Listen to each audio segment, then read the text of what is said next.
Hello guys, तो स्वागत है आप सभी का PS एक्सप्लेन चैनल में।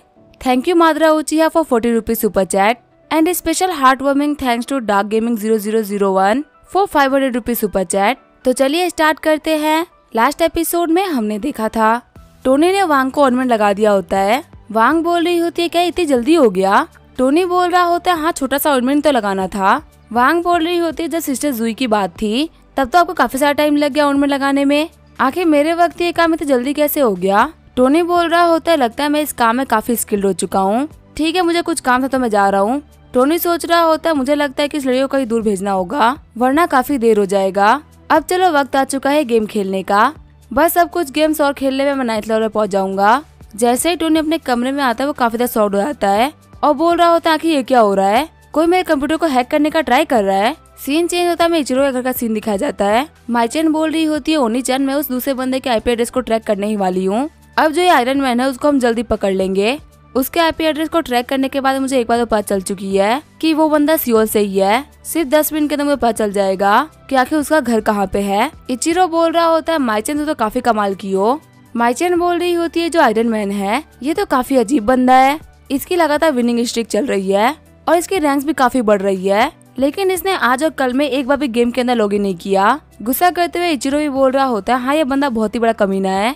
मेरे खिलाफ कुछ गेम्स को जीतने के बाद मैंने इसको बहुत ही बार चैलेंज किया लेकिन इसने मेरे चैलेंज को एक बार भी एक्सेप्ट नहीं किया। मुझे काफी गुस्सा आ रहा है, मुझे इसे रिवेंज लेना है। ये एक तरीके से मेरा वो डर बन चुका है जिसको अगर मैंने पार नहीं किया तो मेरी स्किल्स अच्छी नहीं हो पाएगी और मैं हमेशा एक ही जगह पर अटक के रह जाऊंगा। हमें कैसा भी करके पता करना होगा कि आखिर सियोल में इसकी एग्जैक्ट लोकेशन क्या है, फिर हम सियोल चल के इससे स्कोर को बराबर करेंगे। ये आयरन मैन हमारे हाथों से नहीं बचने वाला। तभी माइचन बोल रही होती है एक दिक्कत हो गई। इचिरो बोल रहा होता है क्या दिक्कत हो गई माइचन। माइचन बोल रही होती है हमारे कंप्यूटर को हैक कर लिया गया है और जिस बंदे ने हैक किया उसका लेवल काफी ज्यादा हाई है। हम देखते टोनी माइचन के कंप्यूटर को हैक करते हुए उसके कंप्यूटर के ऊपर काफी सारी ठगी फिल्में भेज रहा होता है। माइचन बोल रही होती है आखिर ये बंदा क्या कर रहा है, ये मेरे कंप्यूटर को हैक करके मेरे कंप्यूटर के अंदर काफी सारी अश्लील मूवीज और साथ ही में गेम मूवीज को भी डाउनलोड कर रहा है। पता नहीं मेरी आइज को क्या हो रहा है, मुझे लग रहा है कि मैं अंधी हो जाऊंगी, मैं ये और नहीं देख सकती। इचिरो बोल रहा होता है माइचन शांत हो जाओ और हिम्मत मत हारो, अगर तुमने कंप्यूटर को प्रोसेस नहीं किया तो हम अपने कंप्यूटर को नहीं बचा पाएंगे।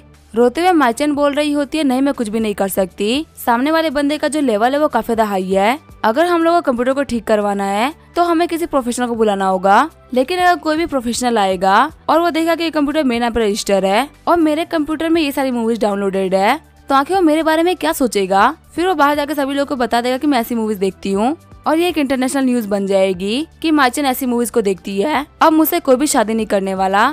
सीन चेंज होता है, हम देखते हैं टोनी को जो कि बोल रहा होता है तुम लोग मुझे ट्रैक कर रहे थे, तुम्हें कभी भी नहीं लगा होगा ना कि मेरे पास में हैकिंग स्किल हो सकती है, तुम बहुत ही बोल्ड बन रहे थे ना, अब मैं दिखाऊंगा कि असली बोल्डनेस क्या होती है। अभी तो मेरे पास में अश्लीलता के हद पे खड़ी मूवीज भी है, वो देखकर तुम्हारी आंखें बाहर आ जाएगी। तभी टोनी माइचन की आईडी को देखते हुए बोल रहा होता है लगता है किसी जापानीज वुमेन की आईडी है। वैसे आखिर मैंने जापान की लड़की को कब प्रोवोक कर दिया कि ये मुझे यहाँ पे ट्रैक कर रही थी। कहीं तो नहीं कि मेरी रेपुटेशन इतनी बढ़ गई है कि पूरी दुनिया में सारे लोग टोनी स्टार्क को जानते हैं। फिर टोनी अपने पीसी को बंद कर देता है। टोनी बोल रहा होता है मैंने इन लोगों को काफी कमाल कमाल की फाइल्स को भेज दिया है, अब ये लड़की कम से कम 3 दिन तक तो इन सब में बिजी रहेगी, मैं जाकर थोड़ी देर सो लेता हूँ। आगे हमें अगले दिन का सीन दिखाया जाता है। न्यूज ट्रेंड कर रहा होता है कि इचिरो क्यूमुरा सियोल जा रहा है और उसने सियोल के अंदर एक अनलिमिटेड कंपटीशन रखा है, यहाँ पे कोई भी प्लेयर आके इचिरो को चैलेंज कर सकता है। वहीं दूसरी न्यूज होती है कि लिन फैमिली के होटल के ऊपर अंडरकवर इन्वेस्टिगेशन कराई गई है और पता चला कि वहाँ का जो हाइजीन है वो बिल्कुल भी अच्छा नहीं है। टोनी ब्रश करते हुए बोल रहा होता है इचिरो सियोल आ रहा है और ये जो ग्रैंड हाइट होटल वो तो लिन फैमिली की प्रॉपर्टी है ना, इनके बारे में तो बहुत ही घटिया न्यूज फैली हुई है। कहा जा रहा है जो ग्रैंड हाइट होटल की स्पेशल डिश थी उसके अंदर केमिकल्स का यूज किया जा रहा है, लेकिन ये जो होटल है वो तो 7 स्टार होटल है ना और ये लोग काफी अच्छा चार्ज भी करते हैं, तो आखिर ये लोग फालतू में केमिकल्स क्यों मिलाएंगे। लगता है कोई यहाँ पे लिन फैमिली को टारगेट कर रहा है। सीन चेंज होता है, लिन फैमिली का सीन दिखाया जाता है। लिन फैमिली के यंग मास्टर चलाते हुए बोल रहा होता है वो ली जियामो काफी ज्यादा घटिया इंसान है, वो हम लोग को यहाँ पे कुछ ज्यादा ही बुली कर रहा है। अंकल बटलर बोल रहे होते हैं बहुत सारी न्यूज और मीडिया के ऊपर यही न्यूज फैला हुआ है कि हमारा होटल एक बहुत ही घटिया होटल है और हम केमिकल्स का यूज करते हैं। ये ली फैमिली अपने पावर का यूज करते हुए हमारा नाम खराब कर रही है और उनका जो प्लान है वो काफी सक्सेसफुल भी हो चुका है। हमारे जो लिन फैमिली के स्टॉक्स थे वो 2 युआन पर स्टॉक के हिसाब से गिर चुके हैं, जिसकी वजह से ऑलरेडी हम लोगों को कम से कम $10 बिलियन का नुकसान हो चुका है। अगर सब कुछ ऐसा ही चलता रहा तो हमें यहाँ पे बहुत ही बड़ा नुकसान हो जाएगा। यंग मास्टर लिन बोल रहे होते हैं कुछ जमीनें बेच के हम अपने लॉस को कुछ तो कवर कर सकते हैं। हमारी जो 93 वाली जमीनें थी उसको लोग खरीदना चाह रहे हैं ना, बटलर बोल रहा होता है यंग मास्टर कि आपको पता नहीं है जो जमीनें खरीदने के लिए आए थे वो ऑलरेडी भाग चुके हैं। यंग मास्टर बोल रहे होते क्या वो भाग चुके हैं? बटलर बता रहा होता जो फेटिया रियल एस्टेट है और जो स्कैप रियल एस्टेट है वो दोनों मर्ज हो चुके हैं। उसकी वजह से जो हमारी जमीनों की वैल्यू थी वो काफी घट चुकी है। चिढ़ते हुए मिस्टर लिन बोल रहे होते हैं कि पूरी की पूरी दुनिया मुझे क्यों टारगेट कर रही है। तभी मिस्टर लिन के फोन पे झीलू का कॉल आता है। झीलू बोल रही होती है बता क्या हमारे होटल के साथ में कुछ हुआ है? ये पक्का से वो कमी ली फैमिली वाले करवा रहे होंगे। अगर आप बोले तो मैं पीआर टीम वालों से बात करूं ताकि वो हम लोग की पॉजिटिव पीआर कर सके। और आपको पता है मैंने यहाँ पे इन्वेस्टिगेशन करवाया है। ये सिर्फ ली फैमिली ही नहीं बल्कि रेड अम्ब्रेला कॉर्पोरेशन और सॉल्ट बैंक भी करवा रहे हैं। अगर आप बोले तो मैं इन लोगों को भी हैंडल कर लूंगी। मिस्टर लिन सोच रहे होते मैं झीलू को मैं छोटी सी बच्ची की तरह देखा करता था, लेकिन आज जो लिन फैमिली खतरे में है तो ये हमारे लिए खड़ी हो रही है। देखते देखते झीलू काफी ज्यादा बड़ी और मैच्योर हो गई। झीलू बोल रही होती है बता बिल्कुल भी टेंशन मत लीजिए। भले यहाँ पे बहुत सारी बैड न्यूज आ रखी है लेकिन मेरे पास में आपके लिए एक अच्छी न्यूज भी है। फेटियन और स्कैप रियल एस्टेट मर्ज हो चुकी है और अब कियानी कंपनी की सीईओ मैं बन चुकी हूँ। ये काफी कमाल की बात है ना। मिस्टर लिन बोल रहे होते हैं सारी दिक्कतें तुम्हारी वजह से ही तो आ रही है। इस मर्ज की वजह से हमारी जमीनों की कीमत कम हो गई और तुम खुशी खुशी ये बात मुझे बता भी रही हो। तुम्हें क्या लगता है मैं तुम्हें शाबाशी दूंगा कि तुमने हमारी जमीनों की कीमत को कम कर दिया? तुम्हें अभी पता भी नहीं चला कि तुम क्या क्या कर रही हो। झीलू बोल रही होती आखिर मैंने क्या गलत किया है? मैं तो यहाँ पर लिन फैमिली के ओनर के लिए फाइट करने की बात कर रही थी। मेरी तारीफ करने के बजाय मुझे फालतू ही डांट रहे हो। आप हमेशा ऐसा ही करते हो, आप हमेशा मुझे डांटते रहते हो। मिस्टर लिन बोल रहे होते हम लोगों ने कभी प्लान नहीं किया था कि हम मिस्टर टोनी स्टार्क के साथ में कोलैबोरेट करेंगे। तुम्हें तो हमने बस वहाँ पे इसी वजह से भेजा था ताकि हम मिस्टर स्टार्क के बारे में जान सके और उसको बर्बाद करने में तुम हमारी हेल्प कर सको। लेकिन तुम्हारे चक्कर में तो हम और भी टारगेट हो रहे हैं। सभी को पता चला कि तुम टोनी स्टार्क के साथ में मिली हुई हो और अब सभी हमारे ऊपर अटैक कर रहे हैं। जो हमारे साथी हुआ करते थे वो आज हमारे दुश्मन बन गए हैं। झीलू बोल रही होती है अगर ऐसी ही बात है तो आपने मुझे पहले क्यों नहीं बताया? रियलिटी तो ये है कि आप कभी मेरी एबिलिटी के ऊपर भरोसा नहीं करते। आपने हमेशा मेरे ऊपर डाउट किया है। आप मेरे रियल ब्रदर हो लेकिन आपसे ज्यादा ट्रीट तो मुझे बता टोनी स्टार्क करते हैं। मुझे आपसे बिल्कुल भी बात नहीं करनी। आप बहुत ही बुरे हो चुके हो। ये बोलते हुए झीलू फोन काट देती है। मिस्टर लिन बोल रहे होते आखिर इस बच्चे की हिम्मत कैसे हो गई मेरा फोन काटने की? पहले तो मुझे लगा था कि ये काफी ज्यादा मैच्योर हो गई है और हमारी फैमिली की हेल्प कर रही है, लेकिन ये तो बस टोनी स्टार्क की महाराजा पे जा रही है। और इसने कॉल काटने से पहले ये भी बोला कि मैं इसका रियल ब्रदर हूँ, लेकिन टोनी स्टार्क मुझसे ज्यादा बेटर है। मुझे बहुत ही गुस्सा आ रहा है। ये बोलते हुए अपना फोन तोड़ देता है। मिस्टर लिन बोल रहा होता है मैंने झीलू को कम से कम 10 साल तक एकदम प्रिंसेस की तरह रखा है। मैंने हमेशा एक बड़े भाई होने की जिम्मेदारी निभाई है, लेकिन सिर्फ कुछ दिनों के अंदर ही टोनी स्टार्क ने ऐसा क्या कर दिया जिसकी वजह से वो बोल रही कि टोनी स्टार्क मुझसे बेटर है। मुझे झीलू ज्यादा गुस्सा तो टोनी स्टार्क के ऊपर आ रहा है। बटलर बोल रहा होता है यंग मास्टर मुझे लग रहा है कि हम लोग को यंग मिस से हेल्प ले लेनी चाहिए। टोनी स्टार्क कितना पावरफुल है वो तो उसे शो कर दिया। उसने यहाँ पे सारी फैमिलीज को अकेले ही हरा दिया। क्या पता उसके साथ में हाथ मिला के हम लोग भी काफी ज्यादा ग्रो कर जाए। चिढ़ते हुए मिस्टर लिन बोल रहे होते हैं नहीं ऐसा कभी भी नहीं होने वाला। टोनी स्टार्क से हाथ मिलाना मेरे दिमाग में कभी है ही नहीं। वैसे भी अभी मेरे पास में बहुत सारे ऑप्शंस है। अभी लिन फैमिली के लिए सारे रास्ते खत्म नहीं हुए। हमारे ग्रुप के पास में बहुत सारे रिजर्व फंड्स है। मैं हाथों तभी एक पीआर टीम को भेज रहा हूँ ग्रैंड हाइट होटल पे। साथ ही कुछ इन्फ्लुएंसर्स को भी फ्री बुकिंग दे देता हूँ जिससे कि हमारा नाम एकदम ही क्लियर हो जाए। अंकल बटलर बोल रहे होते हैं लेकिन यंग मास्टर एक बात याद रखिएगा, चेयरमैन ने बोला था कि वो पैसा फैमिली का लास्ट रिजर्व है। जब तक हमारे पास में सारे रास्ते खत्म ना हो जाए हमें उस पैसे को हाथ नहीं लगाना है। मिस्टर लिन बोल रहे होते हैं अंकल बटलर ये हमारी फैमिली के पास में आखिरी रास्ता ही बचा हुआ है, इसके अलावा हमारे पास में कोई भी ऑप्शन नहीं है। ठीक है अब आप यहाँ से जा सकते हैं। तभी वो बटलर बोलता है ठीक है यंग मास्टर। चिढ़ते हुए मिस्टर लिन सोच रहा होता है उस टोनी स्टार्क के सामने झुकने से तो मैं मरना बेटर समझूंगा। सीन चेंज होता है मैं टोनी के घर का सीन दिखाया जाता है। न्यूज में बताया चल रहा होता है कि young chess player Ichiro Japan से सियोल आ चुके हैं और उन्होंने यहाँ पे एक अनलिमिटेड कंपटीशन रखवाया है जो सियोल सिटी का स्पोर्ट अरीना है। उसके अंदर एक कंपटीशन रखा जाएगा। जो भी इसके लिए इंटरेस्टेड है और जिनको भी चेस खेलना है वो इसके लिए आके रजिस्टर कर सकते हैं। टोनी बोल रहा होता है कि इस बंदे ने पहले क्यों नहीं बताया कि ये एक अनलिमिटेड गेम रखने वाला है।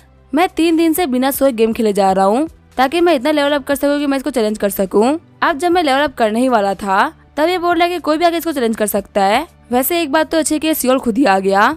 अब मुझे फालतू में ट्रेवल नहीं करना पड़ेगा, मैं इसको डायरेक्टली चैलेंज कर सकता हूँ।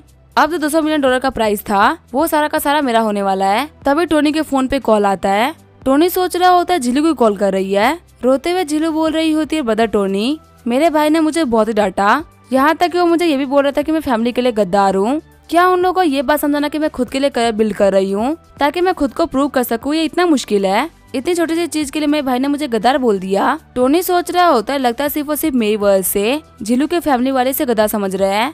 यहाँ तक कि इसका बड़ा भाई जो कि इसको इतना मानता था वो भी इसके खिलाफ हो चुका है। टोनी बोल रहा होता है झीलू तुम्हें रोने की कोई भी जरूरत नहीं है। तुम यहाँ पे बिल्कुल ही लिटिल प्रिंसेस की तरह हो, जिसको यहाँ पे कोई बुली नहीं कर सकता। स्पेशली मेरे रहते हुए मैं तुम्हें कभी भी बुली नहीं होने दूंगा। मैं पूरी लिन फैमिली को खरीद के तुम्हें हैंड ओवर कर दूंगा, जिससे कि तुम पूरी लिन फैमिली की इंचार्ज बन जाओ और वहाँ के जितने भी मैटर्स होंगे उनको तुम संभालो। झीलू बोल रही होती है, ब्रदर टोनी अब काफी अच्छा मजाक कर लेते हैं। वैसे मैंने आपसे ज्यादा अच्छा इंसान आज तक नहीं देखा।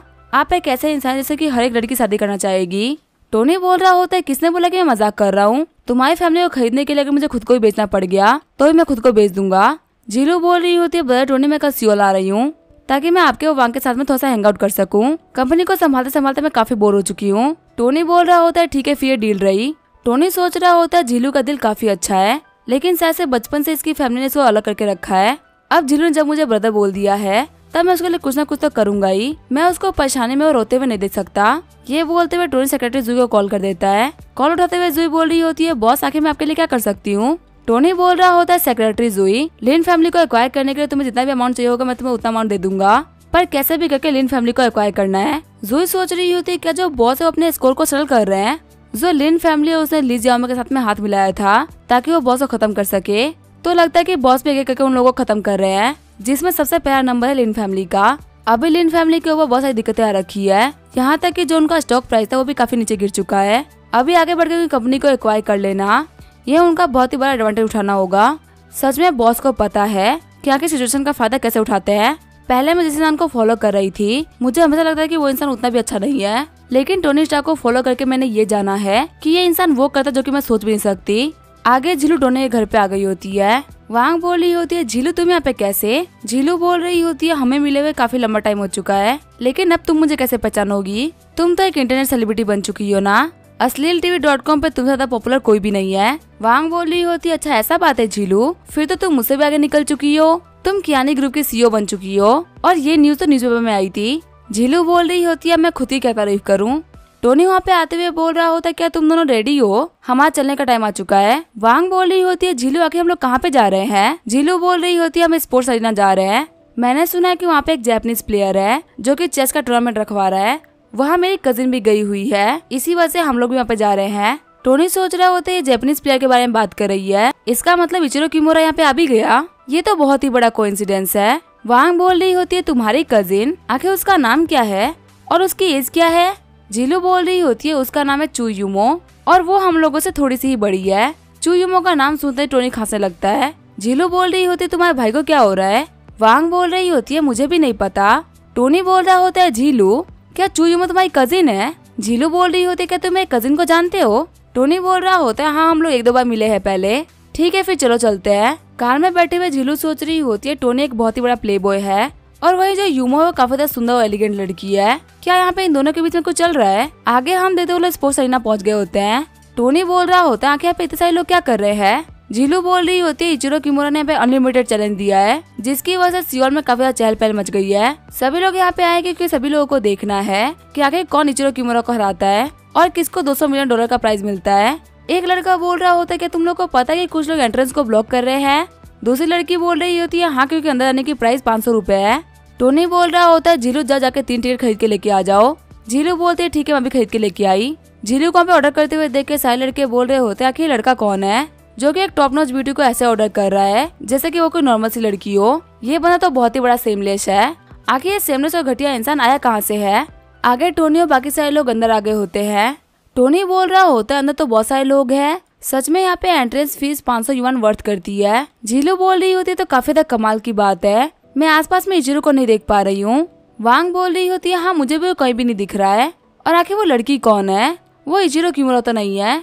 उसके साथ में प्रेसिडेंट हुआंग खेल रहे हैं जो कि अभी काफी ज्यादा दिक्कतों में दिख रहे हैं। वो सियोल के चेस डिपार्टमेंट के प्रेसिडेंट है जो कि एक नॉर्मल सी लड़की से हारने वाले हैं। सारे बंदे बोल रहे होते इस लड़की का नाम है माई चैन जो कि इचिरो किमोरा की असिस्टेंट है और ये भी चेस में काफी टैलेंटेड है। तो आखिर अगर ये लड़की इतनी कैपेबल है तो आखिर इचिरो कितना कैपेबल होगा? एक बंदा बोल रहा होता है, यहाँ पे क्लियर रूल है, अगर तुम्हें इचिरो को चैलेंज करना तो पहले तुम्हें माई चैन को हराना होगा। सच में जापानीज काफी चालाक है, कहीं हमारे 500 युआन पे वेस्ट ना हो जाए। टोनी सोच रहा होता है, यहाँ पे इस जापानीज लड़की के साथ में कुछ ना कुछ तो अजीब है। पता नहीं इसको देख के ऐसा क्यों लग रहा है कि मैंने इसको कहीं ना कहीं तो देखा है। तभी वहाँ पे वांग आते हुए बोल रही होती है, भाई मुझे सारी डिटेल्स मिल चुकी है, अगर आपको इचिरो को चैलेंज करना है तो आपको यहाँ पे रजिस्टर करवाना होगा।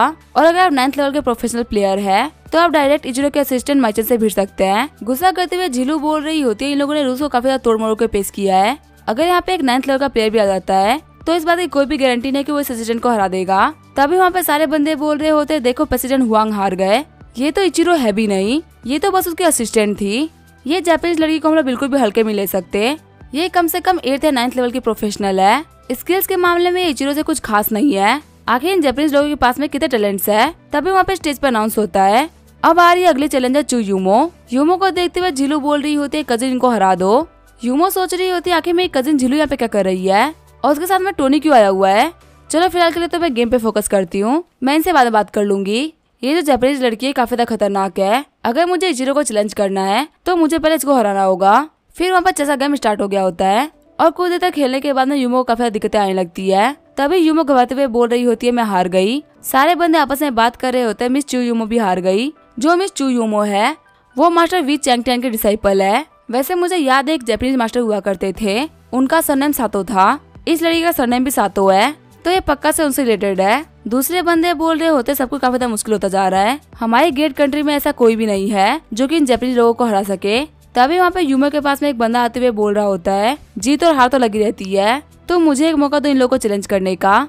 यूमो बोल रही होती है सीनियर ब्रदर जियाओ आप यहाँ पे आ गए। जियाओ बोल रहा हो तो तुम बिल्कुल भी टेंशन मत लो, मैं यहाँ पे इस लड़की को हरा दूंगा।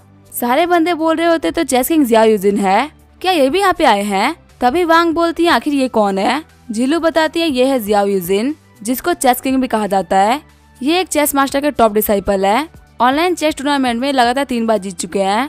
चाइना के नए जनरेशन में सबसे बेस्ट चेस प्लेयर है। माइचन बोल रही होती है आप चेस किंग है ना, मैंने आपके बारे में बहुत कुछ सुना है।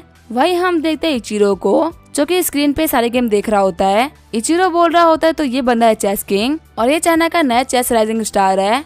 कहीं ऐसा तो नहीं कि यही वो आयरन मैन है। मुझे कोई फर्क नहीं पड़ता कि आखिर ये बंदा कौन है, लेकिन इसके नाम के पीछे किंग लगा हुआ है, तो मुझे इसको कैसे भी करके हराना है, क्योंकि मेरे सामने यहाँ पे कोई भी किंग नहीं बन सकता। झीलू बोल रही होती है कजिन तो काफी ज्यादा बेकार बात है, तुम तो यहाँ पे जीतने ही वाली थी। यूमो बोल रही होती है झीलू तुम भी यहाँ पे हो, आखिर तुम टोनी के साथ में कैसे आई। झीलू बोल रही होती है आपको पता है टोनी मेरा काफी क्लोज फ्रेंड है। यूमो सोच रही होती है मुझे यहाँ पे काफी कुछ अजीब लग रहा है। जहाँ तक मैं टोनी के टेस्ट को जानती हूँ उसको यंग लड़कियों में कोई भी इंटरेस्ट नहीं है, तो पक्का से झीलू उसकी गर्लफ्रेंड तो नहीं हो सकती। माइचन बोल रही होती है चेस किंग सच में आप तो काफी कमाल के प्लेयर है, आपने मुझे हरा दिया। सारे बंदे बोल रहे होते हैं जियाओ यूजिन चेस किंग खिलाने के लायक है। इतने प्लेयर्स आए और गए पर कोई भी माइचन को नहीं हरा पाया, लेकिन इन्होंने काफी जल्दी माइचन को हरा दिया। हमारे ब्रदर जियाओ काफी कमाल के हैं। जियाओ यूजिन बोल रहा होता है क्या अब मैं क्वालिफाइड हूँ इचिरो किमोरा को चैलेंज करने के लिए। माइचन बोल रही होती है ठीक है मैं भी जाकर उनको बता देती हूँ। तभी इचिरो बोल रहा होता है नहीं किसी को भी जरूरत नहीं है, मैं खुद यहाँ पे आ चुका हूँ। बैठे बैठे मैं काफी बोर हो चुका था क्योंकि कब से हमें प्लेयर आ रहे हो जा रहे हैं लेकिन कोई भी तुम्हें हरा ही नहीं पा रहा था। फाइनली कोई तो आया जिसको मैं चैलेंज कर सकता हूँ। इचिरो सोच रहा होता है पक्का से ये बंदा आयरन मैन है जिसने कि मुझे हराया था। आज इसको हराने के बाद मैं अपने ऑनर को फिर से जीत जाऊंगा। इचिरो बोल रहा होता है मैं यहाँ पे सीरियसली तुम्हारी वजह से आया हूँ।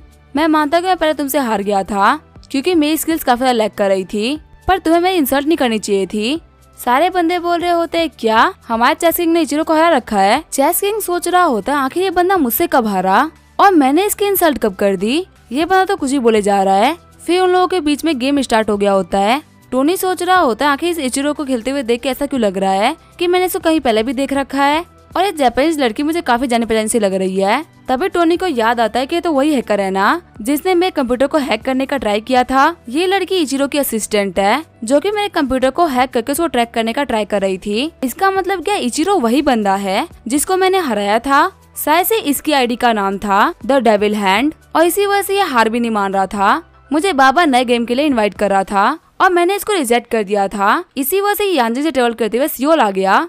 ये बंदा चाहे कुछ भी हो जाए अपनी हार को एक्सेप्ट नहीं करने वाला। इसी वजह से इसने मुझे ऑफलाइन चला दिया कि मैं आगे इसके साथ में खेलूं और मैं सोच रहा था कि हमारी कंट्री के अंदर बहुत सारे टैलेंट भरे हुए हैं। ये इचिरो तो उतना भी कुछ खास नहीं है, मैंने तो इसको पहले भी हरा रखा है और इसको लग रहा है जो चेस किंग है वो मैं हूँ। चलो ये गेम देखने में काफी मजा आने वाला है। वांग बोल रही होती है बदर आपको क्या लगता है आखिर यहाँ पे किसके जीतने के चांसेस ज्यादा है, इचिरो के या चेस किंग के। टोनी बोल रहा होता है अगर मैं पावर की बात करूँ तो ये दोनों ही बराबर है। अगर जियाओ यूजिन अपने पीक पे होता तो वो पक्का से जीत जाता, लेकिन अभी जियाओ की स्ट्रेटेजी है वो काफी आउटडेटेड हो चुकी है। कहा था जो ओल्ड बॉक्सेस होते हैं उनको नए बॉक्सेस से काफी डर लगता है, ठीक वैसे ही चेस किंग अभी अपने डिक्लाइन पे है और इचिरो अपने पीक पे। यहाँ मेरा मानना है कि चेस किंग पक्का से हार जाएगा। वहाँ भीड़ में खड़े लोग बोल रहे होते, लड़के आके तुझे पता ही क्या है जो कि तू बोल रहा है कि चेस किंग हार जाएंगे, फालतू में चेस किंग को पोक मत कर। तुझे क्या लगता है, क्या तुझे जियाओ यूजिन से ज्यादा नॉलेज है? अगर जियाओ यूजिन इचिरो को नहीं हरा सकता तो क्या तुम उसको हराओगे? इसी के साथ में ये एपिसोड यहीं पे एंड करेंगे। वीडियो देखने के लिए थैंक यू।